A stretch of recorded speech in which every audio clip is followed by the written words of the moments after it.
Tonight we're talking a little bit, like Tony said, about rebuild, reimagine, rediscover D11 and what that means in our district in relation to the facilities master plan, the academic master plan, and a potential bond question that could be coming up on the November 21 ballot. So to get this started off, we are talking about the why we got to this point and how we got to this point. And in 2019, if you've been with the district for any length of time, you'll know that we adopted a new strategic plan. And that strategic plan came with hours and lots of hard work and collaboration with our community and a lot of feedback gathering, and was not done in a silo. It was done with the input and vision of our community. And we determined that the mission, thanks to that vision, was going to be that we dare to empower the whole student to profoundly impact our world. And our vision ultimately is that we're a dynamic, collaborative community of energized educators, engaged students, and supportive partners with a passion for continuous learning. And as you may know also, in connection with the strategic plan, we've done a lot of work around equity. We adopted the very first equity policy in the region. We hired a director of equity and inclusion, Alexis Knox-Miller. She has started to work on a district equity and inclusion leadership team. And we're starting to move forward with a lot of professional development and work on equity in our district. And I think we're leading the way as far as other school districts in the region as well as the state. And we know that with complete transparency, we had to develop these processes touching on our community feedback and asking for our community's input. And we knew that we must create solutions that level the playing field while concurrently raising the bar for all students. We must provide each student appropriate resources needed to achieve success. And we must provide safe school environments for all students in collaboration with surrounding communities.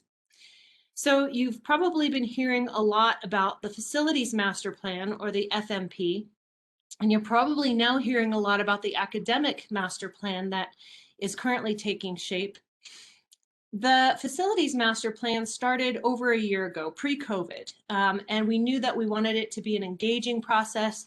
We know that our facilities in the District 11 area are some of the oldest in town, and we have, you know, for a school district that's nearly 150 years old and the average age of our buildings is 50 years, we've got a lot of work to do on our facilities. But we also have the opportunity, a lot of opportunities have provided themselves after COVID, believe it or not, post-COVID as we move forward, to align our academics with our facilities.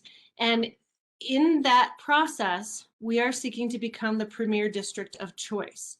And all D11 takes the lead to become the region's premier district of choice with the Academic Master Plan, aiming to strengthen educational pathways for students that will take them from kindergarten through their senior year in quality neighborhood schools. And I know the West Side is very connected, and at Holmes you have a lot of students who go through Chipeta, Trailblazer, West Elementary School, and a lot of your feeder schools, and you all move on to Coronado, Palmer. And so we want to strengthen those pathways for students to come, many generations to come. So for example, your child could start their journey in a pathway such as a dual language immersion program and go from kindergarten all through 12th grade and be fully globally prepared to address bilingual and dual language challenges in their careers. By creating these pathways of opportunity, D11 is offering opportunities for all children to have access to equitable learning in world-class facilities throughout their entire academic career. So there are a few factors that have led us to where we are today.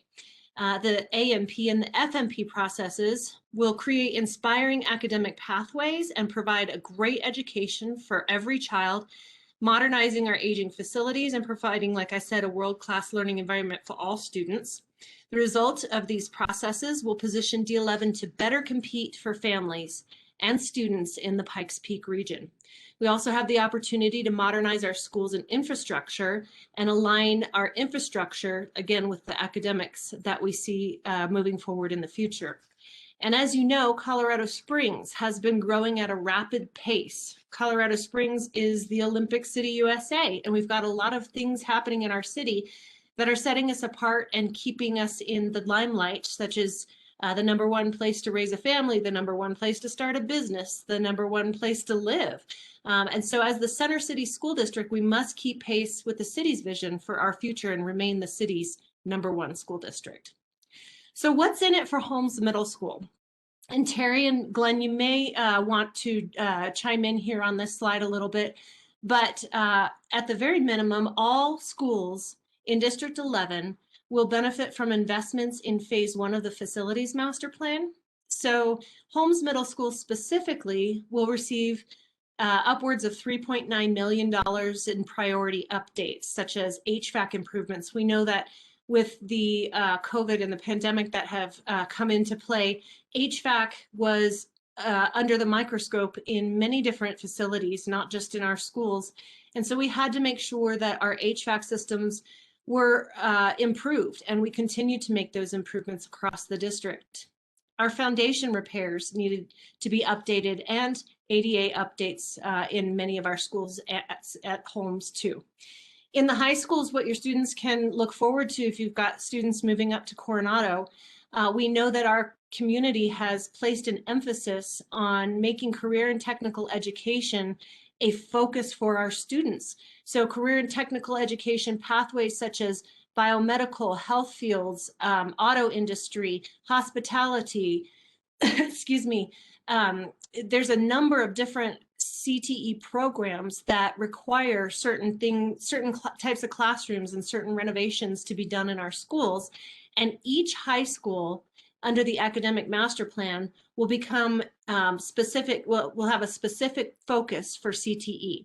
So there'll be, for example, Mitchell High School will have a biomedical or a medical and aeronautical focus pathway, for example. That's an example. The board hasn't decided that yet, but I'm just giving you a little bit of an idea of what that could mean.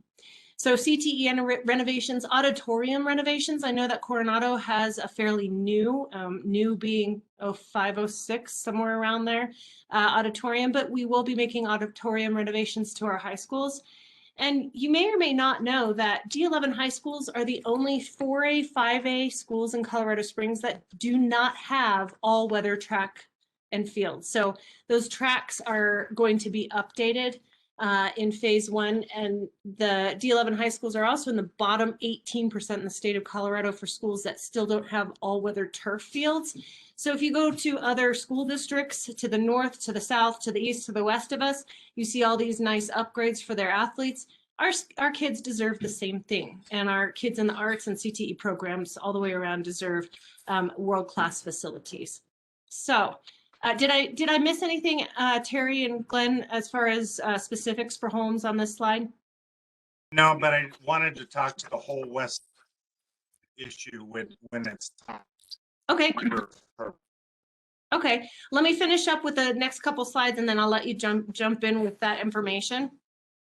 So we hear the question, what about funding? Well, in order to involve and educate all members of the Colorado Springs community regarding a possible bond election in November and the related projects and tax implications, we're making these presentations. First, we're starting with our internal stakeholders, our PTAs, our SACs, our staff meetings, and then we're going to be moving on to our neighborhood organizations, realtor organizations, community organizations, so on and so forth.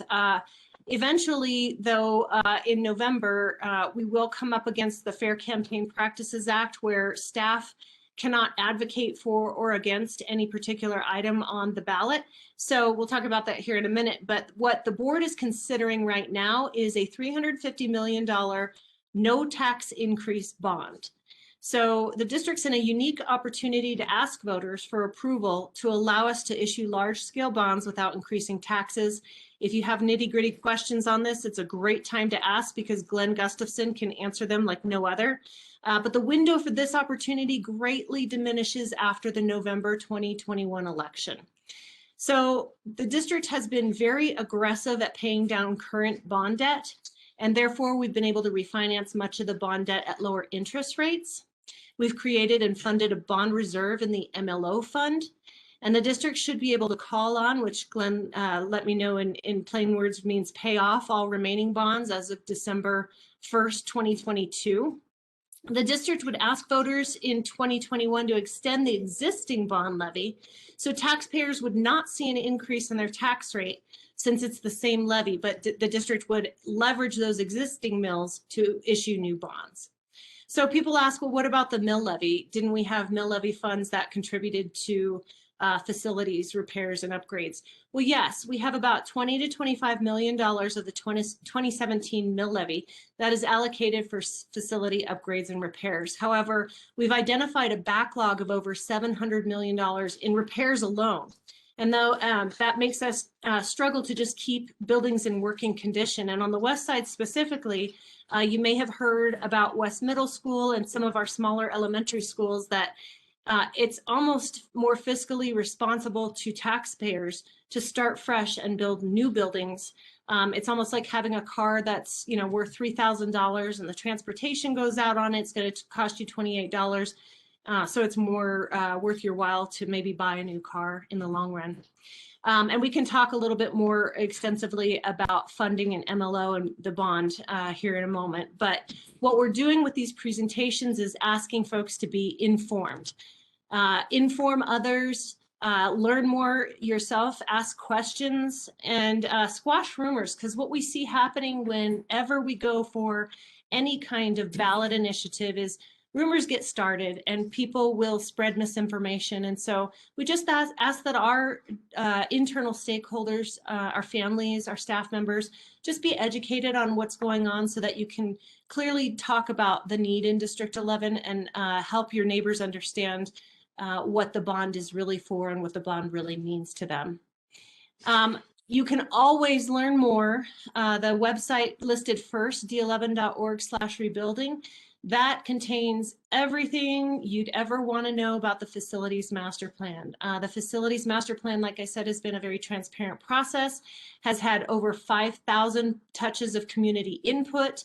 Over 70 members of the community have been involved in the steering committee. Hours and hours of input and feedback from our stakeholders, families, students, community members, business owners, military, faith-based groups. They've all contributed to our vision. And then d11.org/AMP is the academic master plan, and that will go before the board on the 14th next week, or is that next week or the week after, as a non-action agenda item. That is next week. And then it will go forward as a action item on the 21st for the board to consider aligning those pathways and academics to certain buildings throughout the school district. So I'm going to stop sharing, and Glenn, why don't you share a little bit more about the broader picture for the west side? Thank you, Deborah. I think you're all very curious as West Siders what's going on with the district, and I wanted to share with you the big picture of how we're reinventing D11 for the future. So we have this unique opportunity. As Deborah mentioned, we've been working towards this for 15 years by setting aside a combination of mill levy override and bond funds to prepay or early pay off the existing bonds of the district. And we can't do that until December 1st of 2022. But at that time, we would be completely out of debt. So what we're talking about is asking the voters to keep the same mill levy that's going to pay off all of our bonds now, and keep that same mill levy override to pay for a new bond issue. And because interest rates are super low right now, we're estimating that between the bond issue and our existing mill levy override, we can leverage that into about $400 million over 5 years.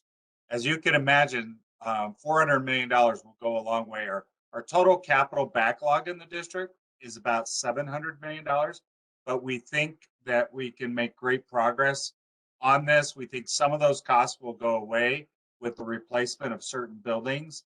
And so in the end, we would go a substantial ways towards catching up. So we're looking at actually rebuilding schools replacing schools, and in some cases, repurposing schools in a way that will optimize our facility infrastructure for the district for the next generation. Every school would be air conditioned. Every school, because we still have about 9 or 10 schools that aren't air conditioned. Every school would be air conditioned, including Coronado. Every school would have new features, new technology, all the new things that brand new schools get on the other side of the district. So it's really exciting to see that. And when you combine that with the district's academic master plan of how we're going to locate various academic programs in various different regions of the district, it's really exciting to see that finally we're going to be able to marry our academic master program with our facility master plan and marry those two together to have a plan for the district for the next generation. It's really cool to see it coming together, and at no additional cost to the taxpayers of D11. What an opportunity that we could have to do this. Now, when you think about the district and where our challenges are, and of course, we've lost about a third of our enrollment over the last 30 years. We're generally declining by 1 to 2% per year. We know that we have to do something big to reinvent D11, reinvent our facilities in order to retain our schools in the district. We have to do something big to retain pupils and keep these schools open. And if we don't, we're going to have to continue to close schools for under enrollment where we can't afford to keep the schools open.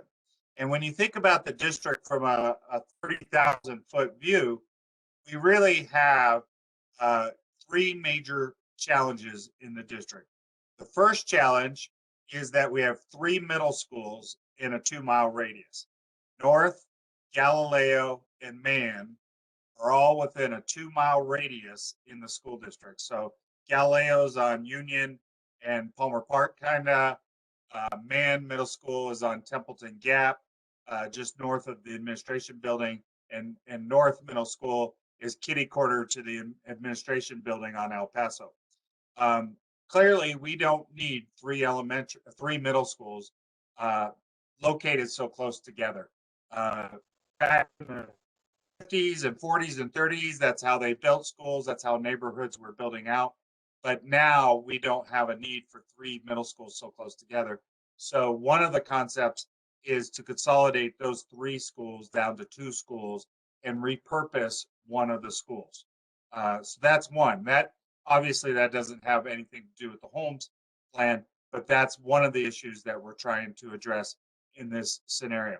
This issue that we're trying to address is we have a lot of little elementary schools in the center of the district. So we have, just going from the south to north, we have Columbia, Taylor, Stratton, Queen Palmer, Steele. There's 5 elementary schools within a very small area, basically working north from Platte Avenue to the furthest north of those is probably Stratton, which is close to Fontanero. So not a very big block that we're talking about where we have 5 relatively small elementary schools. That's at least 1 elementary school too many. And we're looking at how would we repurpose or reutilize at least 1 of those elementary schools. And I forgot Edison, which is to the north of that, just across Fillmore. And then the third issue we're trying to address is the West Side issue. And of course, people have sometimes said, we're so tired of you picking on the West Side. You keep coming back to the West Side. Well, part of the district's challenge is we have schools, D11 was built in 1873. That's when we were founded. And we have schools that weren't built for optimal student efficiency. And I'm not just talking financial efficiency. I'm talking about student efficiency in terms of programs, offerings, and rotations of teachers. And so we started solving that problem, but we still have 2 very under-enrolled elementary schools. That would be Buena Vista Montessori and Midland Elementary are both severely under-enrolled elementaries. And we need to address that somehow. And quite honestly, our concept would be to build a brand new large elementary on one of those sites and repurpose one of the other schools. The break-even cost of an elementary school is about 325 to 350 students. And both of those schools are well below 200 kids. So we just can't economically operate those schools, and we can't operate them from a student achievement perspective in terms of the number of curriculum offerings and teacher rotations that we normally have in an elementary school. The third challenge is the West Middle School and the Holmes Middle School challenge. So we know that a lot of the kids from the West Middle School area are permitting up to Holmes, and Holmes is busting at the seams. You guys are very, very full at Holmes. And part of our concept would be to rebuild West Middle School, which right now is a combination middle school and elementary, rebuild it as a middle school to take some of the load off of Holmes and give Holmes some of the relief that it needs in order to be operating at less than over capacity. I think you guys all know Holmes has such an amazing reputation as such a star in the D11 portfolio. I don't ever see Holmes being under enrolled. Quite honestly, if anything, I'm worried that not enough kids will come back to West Middle School in order to make that fully viable. And we're still trying to vet that and figure out how that would work. But we do know that the school is very full, and we would like to address that by addressing the West Middle School campus, which also is an unair conditioned school, one of our older schools, and has a severe facility infrastructure problem in terms of the building and how the building is starting to separate over time. And so that's kind of the big picture. As you can see, Holmes doesn't really have a key role in that. Coronado certainly does because it's an unair conditioned high school. And as you know, with 3 floors, that top floor at Coronado is really, really hot. And so we would desperately like to get that air conditioned. That would be included in the bond issue. And then to the extent that we could give some relief to Holmes by redoing West Middle School and giving the West Side community a school, a brand new school that they could be proud of for a long, long time, we think we really solve a lot of the long-term problems of the district. So I just kind of wanted to lay out that 30,000-foot view of what the district is trying to solve through this facilities master plan and academic master plan. And with that, I'll turn it back over to Deborah. Terry, before I open it up for questions, did you have anything else that you wanted to add in addition to Glenn and I? No, I'm good, Deborah. I'm just here for questions. Okay. Well, now's your opportunity to ask us questions. Again, we've got the financial guru, we've got the facilities guru here. If between the 3 of us we can't answer your questions, we can get you to the right person. So please do ask away. I had a quick question that I know that I'd asked Terry in the private chat. I know our PTA has been trying to fund things for our school, our school's improvement. I know one of them was like water bottle refill stations and things like that. And I guess we just wanted more of kind of an explanation when we're billed for services to D11, how all that works. I just wanted some kind of transparency with that, and if there's a way that we could have some of that, the cost of that defrayed when we're creating improvements for our D11 schools. Thanks, Amanda. Yeah, basically, my facility staff is sized to maintain and repair the district infrastructure. And they're understaffed when it comes to do any enhancement type of work. And we look at the bottle fillers as one of those enhancements. And so the way we typically handle those things is we ask our technicians to work overtime. And so what reimbursement we get basically compensates us, reimburses that overtime expense as well as the materials. in-kind replacements, we would do that. If it was a regular bottle filler or regular water fountain that wore out, we would replace it in kind to keep the facility up to standards. It's just we don't have the extra funds, and we really don't have the time and materials, or the time or the materials out of our budget to fund those things. So I hope that answers your question, Amanda. Now, if I could just add to that, Mandy, I get this question probably 100 times a year: is how come we have to pay for facilities to do optional projects? And as Terry mentioned, we have a full-time workload of just maintaining the infrastructure that people don't see: the roofs, the boilers, changing filters, fixing HVAC, plumbing, electrical, carpentry. They're doing that 40 hours a week. So when a principal comes to us and say, hey, we would like to move this door over there, or we would like a water bottle filling station, or we would like this, that's an optional project. And if we were to prioritize that over our district workload, then we wouldn't be able to conduct our periodic maintenance. And I can tell you, having been in the district for 30 years, I've seen cases where we have moved a door from one side of the room to the other side of the room, and then a new principal has come and moved it right back to where it was before.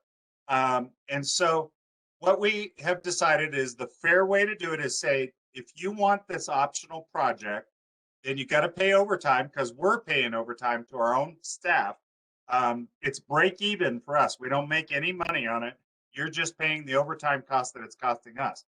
Now, if a principal doesn't want to do that, if they don't want to pay the overtime, they're welcome to go out and through the proper procurement channels, get somebody from the outside to do that project.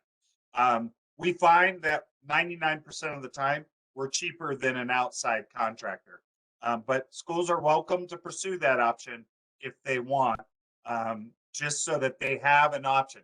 Sometimes they have a parent that's a contractor. They say, hey, can this parent do it? We'll work with you on that. As long as it meets code and it meets all the requirement, then it's okay. That will allow that. I know that you're talking about the water source of humans, but we're also talking that people have water. People are bringing water bottles from home. It's still a voluntary project, and we don't have enough staff to do all those other volunteer projects. You can imagine if I just said, okay, from now on, we're going to do voluntary projects for free for schools, we would never do anything else. That would be 100% of our workload, as schools would say, well, I want this and I want that and I want that. So we've got to have a check and balance system to make sure it fits.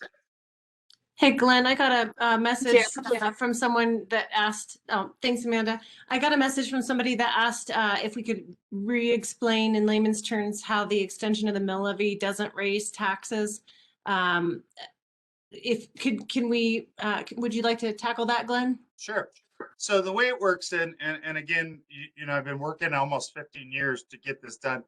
We have refunded, or in personal terms, we have refinanced all of our district bonds from 2005, 2006, and from the 1996 bond issue. Bond issues are different than your mortgage.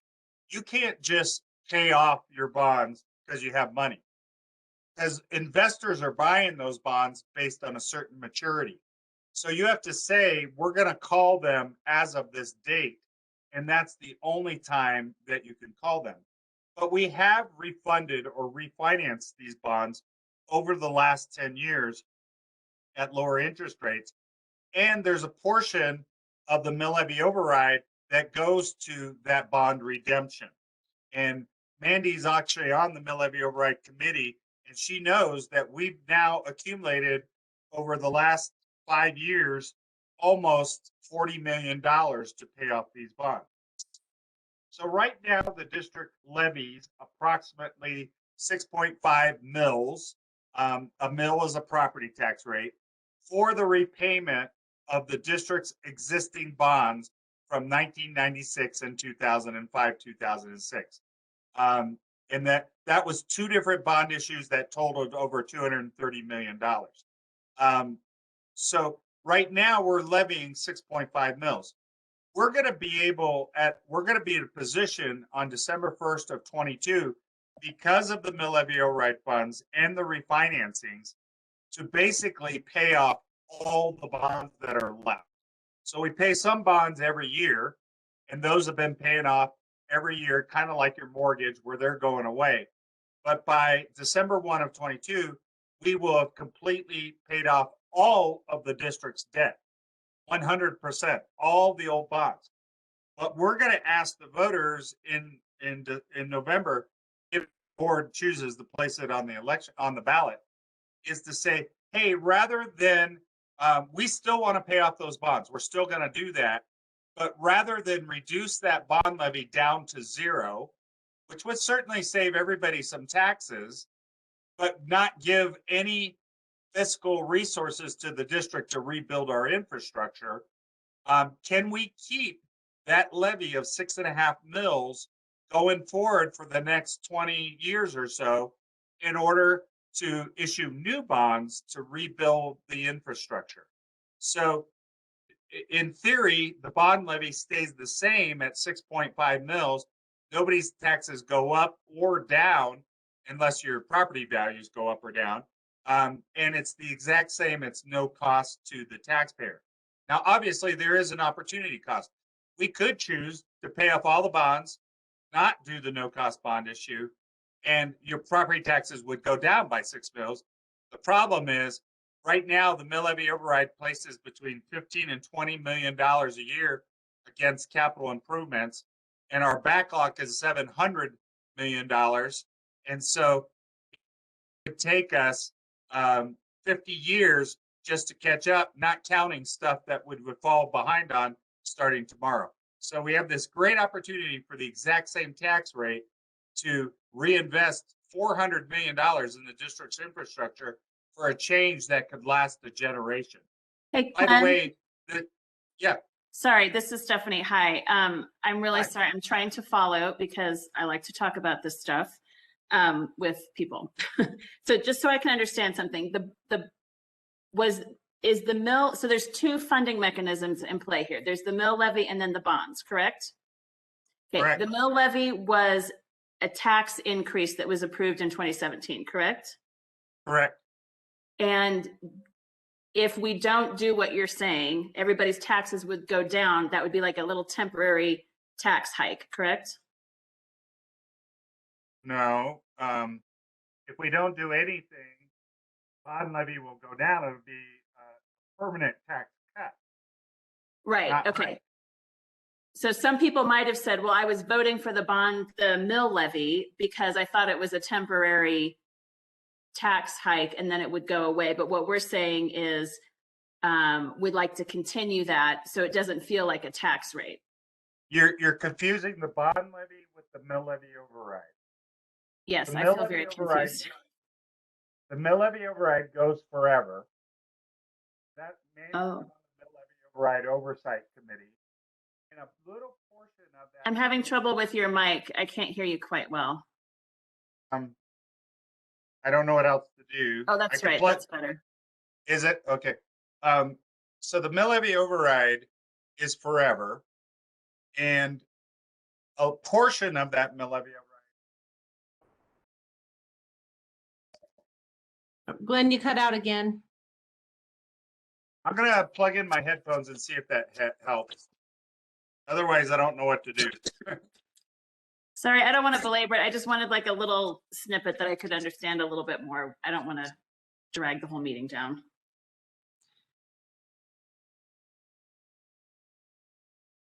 So as Glenn gets ready and puts his headphones on, he was saying that the bonds do sunset, but mill levy overrides are in perpetuity. They go on forever.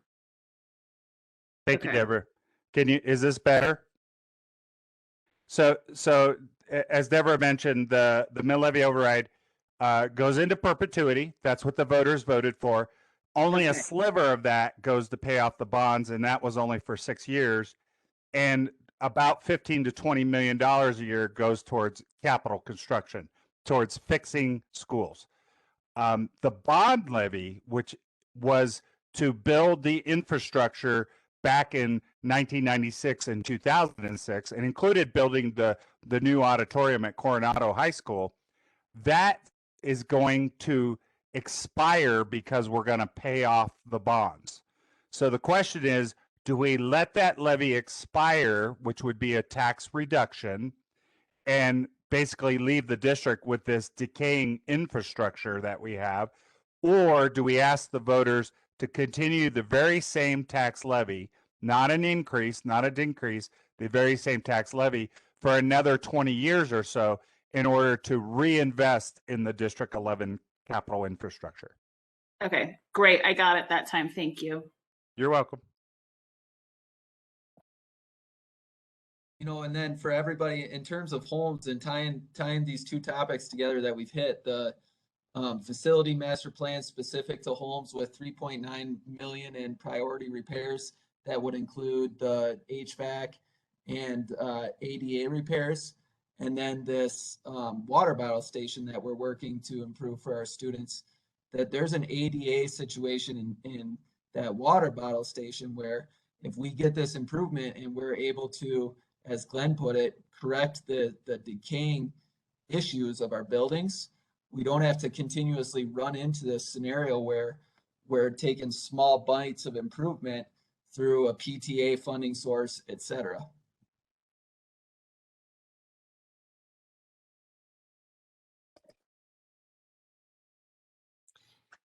And to add on for the academic master plan, like I said, if you have not sat in on any of the academic master plan meetings or community feedback sessions, the website that I put out earlier, and I can put it again in the chat, there's a updated presentation that you'll see that will go to the board again on the 14th, and you'll see what's being proposed as far as designated magnet schools, such as outdoor learning, outdoor environment learning magnet schools, visual and performing arts magnet schools, dual language immersion programs, community neighborhood schools, and then there's pathways that you'll see designated along with the CTE plans, or the career and technical education plans that are being proposed to the board. So I'll go ahead and put that link again in the chat so you can check it out for yourself. But we're still here to answer any questions, and we're not going to rush you because it sounds like you guys have great questions. And we want to make sure that you do understand what we're talking about here. Believe me, I've been in the district now for 13 years almost, and I still learn every day from Glenn because I am not a finance guru like he is, and this is tough stuff to understand. So please ask away. I have a question. So I'm not sure who to ask for this for. I work with special needs kids in the district, and we've run into a lot of issues with ADA access for students in wheelchairs and things like that, like the buttons, things like that. Will the new buildings be prepped with things like that for students that have to use equipment? Terry, do you want to handle that one? The answer is absolutely. When we build new construction, we have to comply with current code. Our existing facilities typically are grandfathered into the code by which they were built up until the time that we do a major repair or renovation to them. And so not only are we going to tackle it with the major projects, but in our priority repairs, not just at Holmes, but across the district, are the ADA upgrades that are needed for those students. For sure. And just to give you a little bit extra, we're in the current process of currently going through all of our schools. And so sometime later this year, we will have a comprehensive one-to-end list of everything that needs to be done for ADA, regardless of when the school was built. That would be wonderful. That would be great. I know a lot of parents that would absolutely, and the students appreciate that. Okay, great. Thank you. I got another question about is there direct link with other school districts with declining enrollment or evidence that doing these types of adjustments with the AMP, and I would imagine with the FMP too, would slow the decline. What I can say to that is we did have a demographer report. We had somebody who specializes in sort of predicting the future and looking at past trends and future trends. And right now we have more kids in our school district choicing out to other schools, charters, and other school districts than we've ever had before. We have just as many, if not more, kids in our district who live and reside in our district that we've had in many years past, but they're choicing to other options. So the demographer did point out to say that if we do nothing, if we don't take any action and we continue on the path that we've been, our enrollment projection in another 10 years will drop below 20,000. And I know Glenn has seen it dip from 30,000 to where we are right now, roughly 26,000. And so, you know, what we're doing right now is taking a look at what other school districts have done. And yes, we have a consultant who has worked with us on the facilities master plan, and we've had a lot of experts weighing in on the academic master plan as far as meshing the two together so that we can provide kids in our area and kids throughout the region every opportunity possible, and give them the equity and the 21st century learning environment that they deserve. So thank you, Devra. That was great. So my specific question is there evidence that if you do this facilities master, you know, like you update your facilities, which obviously I know that helps, but this idea of doing the magnet schools and the special programs and all of that, there is like evidentiary link between we do that and then we don't lose so many students that people can say that they've seen in other districts? The short answer to that is yes.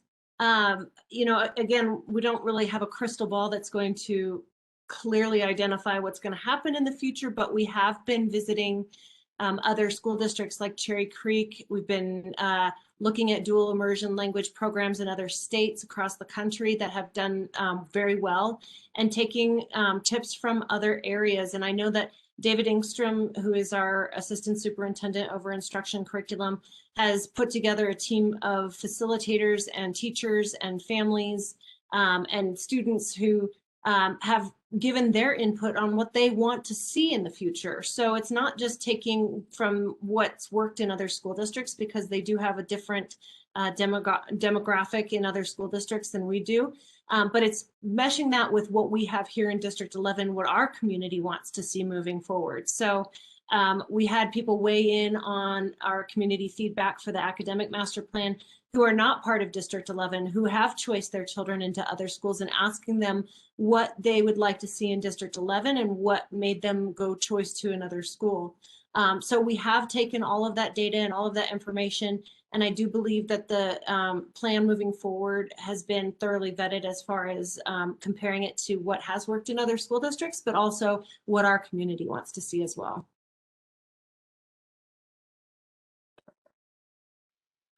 Okay, I hear you, Amanda. Yes, we know that some of those AMP meetings, there were more vocal parents. Aside from filling out the survey, how can we make sure our voices are heard? You know, there's a contact piece of information on the AMP website. I would make that contact. You can always email us. You know, our email extensions are usually the same. I'm going to put my email in here. And if you have a specific question or specific piece of feedback for the AMP, send it to me. I'll forward it on to their committee and let them know. You're welcome. And then there's another question in here. Will there be any changes in SPED, such as return to a sort of center-based learning, or is it remaining a community school site as is? As far as the academic master plan, I have not seen any changes to SPED. I believe it will remain the same model and structure that we have right now. Have you heard or seen any changes, Glenn or Terry, that I'm not aware of? No, I know, because I've been involved with the AMP meetings, that special ed is not being addressed in this round. They're looking more at magnet type programs.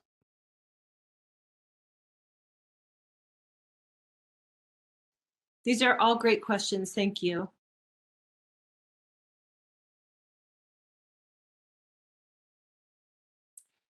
As we move forward, I didn't mention that our timeline in April, again, I talked about what the board will be considering for the AMP moving forward, but we're also going to begin making our push for the bond promotion. I have a bond outreach committee, and we're going to be starting to educate our community through meetings like this. We're meeting with the West Side Neighborhood Association. We're doing a town hall with them. We are going to be, again, reaching out to a lot of neighborhood associations over the summer so that, excuse me, we can talk with them. We just knew that it was important to reach out to our internal stakeholders before everybody breaks for summer, because come August, the board will be considering this question. And once they put the bond question on their non-action agenda, then us as district employees have to stop advocating for or against any particular item that will be on any ballot out inside our work hours. Outside of work hours, just us as a citizen, community member, or parent, we can do that. But we know it was critical to reach out to our PTAs, our staff members, our SAC committees before everybody walked away for summertime. So are we contracting with a group to work on PR or just within D11 resources? We are working with a group, Anthony Carlson, you may or may not recognize that name, but Anthony was part of our Friends of D11 group, our advocacy group that pushed for the mill levy override. And Anthony's very well versed in political strategy and has been an asset to our district and a friend of our district for a long time. He's joining forces with us and has already begun some work outside of what we're doing within our district. So yes, to answer your question, we are.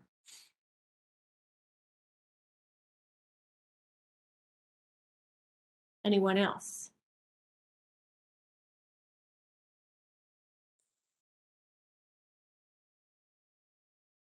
Well, you've got my email address. It's not terribly hard to find Glenn and Terry. And if you can't track them down, I will. I work right down the hall from Glenn.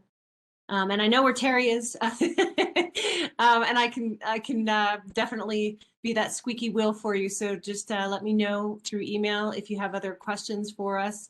And if you want to participate in the Friends of D11 campaign, we would welcome your assistance in promoting this and getting the word out to people, because you know, word of mouth is still the best form of marketing. And Glenn and Terry and I from the district, we can talk all day long, but it really means a lot more coming from a friend, a neighbor, a parent who, you know, is you're friends with another parent in another school or even at home. So please feel free to share this information far and wide. And again, we're just an email or a phone call away. So we just appreciate your time tonight, and thank you very much for everything. And thank you for all that you guys do too. We appreciate you.